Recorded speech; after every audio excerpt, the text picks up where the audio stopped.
Mengapa saya harus turun gunung menghadapi pemilihan umum 2024 mendatang?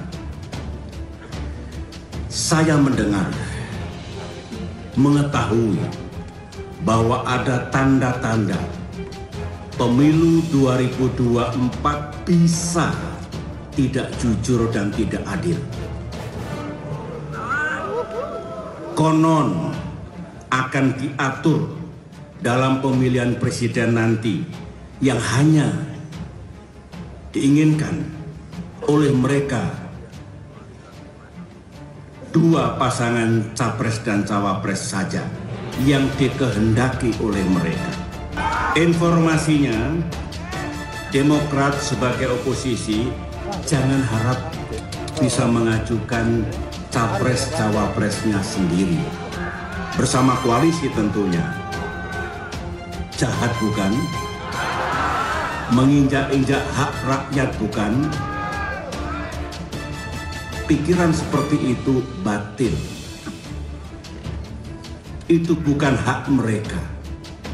Pemilu adalah hak rakyat. Hak untuk memilih dan hak untuk dipilih. Yang berdaulat juga rakyat.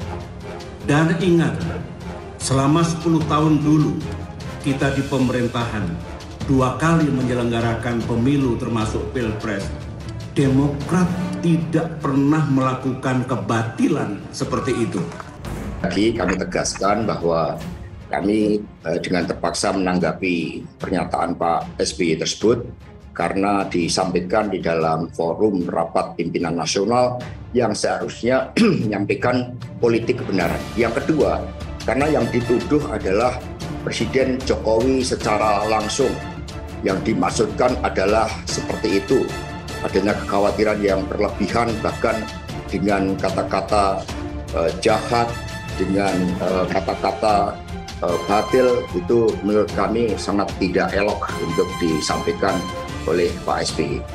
Diam saja elektabilitas SBY 10%, kalau turun gunung pasti Demokrat meroket.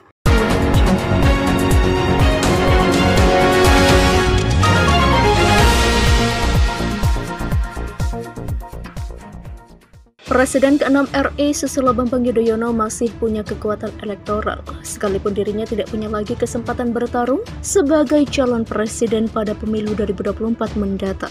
Begitu tanggapan peneliti senior dari Institut Riset Indonesia atau INSIS, Dian Permata, atas pernyataan SBY untuk kembali turun gunung pada Pilpres 2024. Menurutnya, kehadiran SBY akan memberikan modal tambahan untuk Partai Demokrat dan Agus Harimurti Yudhoyono atau AHY.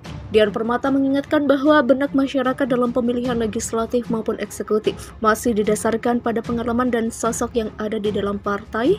Hal tersebut berbeda sekali dengan rezim pemilihan kepala daerah atau pilkada yang preferensi orang memilih didasarkan program dan orang tanpa melihat partainya berasal. Maka dari itu tidak mengherankan jika PDI Perjuangan, Nasdem, Gerindra, Partai Demokrat dan PKB mengandalkan orang-orang yang memiliki vote getter untuk menarik nasional. Seperti mengandalkan Surya Paloh, Prabowo, Megawati, SBY, dan Muhaimin, ujar dia. Untuk itu, akademisi Universitas Ibnu Khaldun ini menilai wajar jika SBY kemudian mengatakan untuk turun gunung di laga Pilpres. Apalagi dalam riset INSIS pada April 2022, elektabilitas Presiden Indonesia ke-6 RI itu masih mencapai 10%. Artinya dalam keadaan diam, tidak kampanye untuk kepentingan pencapresan, SBY masih memiliki kekuatan elektoral, sekalipun dia tidak memiliki kesempatan secara regulasi untuk bertarung menjadi Capres-Cawapres 2024. Dengan analogi itu, Dian Permata menilai elektabilitas Demokrat dan Agus Harimurti Yudhoyono bisa dipastikan akan meroket. Angka itu sangat berguna bagi Demokrat dan AHY. Demokrat dan AHY mengharapkan bola muntahan elektoral SBY sebagai modal tambahan untuk 2024. Pungkas Dian. Ajang pemilihan presiden baru bakal digelar pada tahun 2024 mendatang, namun sejumlah tokoh sudah menyebut bakal maju pada ajang Pilpres 2024 tersebut. Salah satu nama yang disebut bakal maju ialah Ketua Umum Partai Demokrat Agus Harimurti Yudhoyono. Politisi dari Partai Nasional Demokrasi atau Nasdem, Irma Suryani Caniaga menanggapi sindiran dari Ketua Umum Partai Demokrat Agus Harimurti Yudhoyono yang menyebut Presiden Joko Widodo tinggal gunting pita target pembangunan infrastruktur.